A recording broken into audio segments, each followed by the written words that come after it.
Lawyers for Nancy Kissel called for a retrial at the end of arguments in the final appeal against her '05 conviction in what became known as the MILKSHAKE murders. It was the stuff of the tabloids. Our legal correspondent, Debra, is here with more. So the judges, the 5 panel of judges, are out mulling it over. What's the next step? Do we know when this is going to come? What did you hear during the proceedings?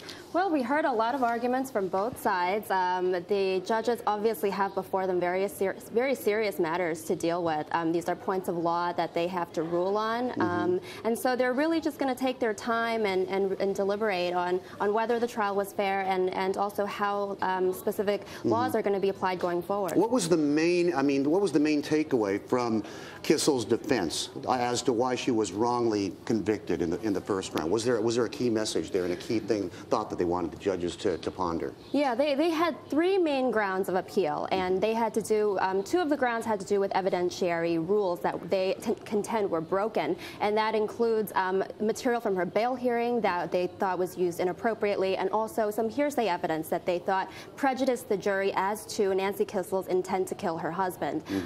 Thirdly, they said that the judge had misdirected the jury on what self-defense is, saying that someone acting out of revenge and retaliation can't legally be acting in self-defense. And they're saying, well, our client, Nancy Kissel, she had revenge, retaliation, and fear commingled there when she, acted to kill her husband. Right. It's obviously the 5 judges will mull over everything that was said and everything of record and come to a decision at some time in the near future.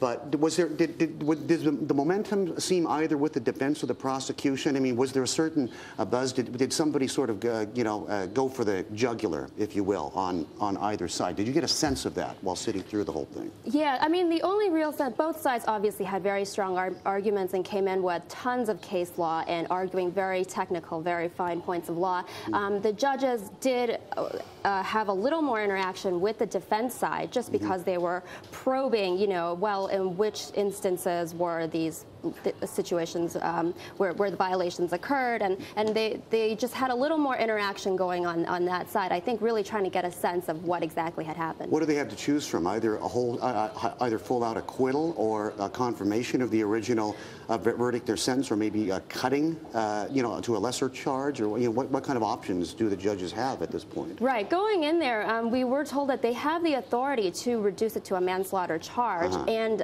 give a new sentence based on that. However, as it progressed, it really became evident that this would be either retrial or nothing. We're waiting for the big decision.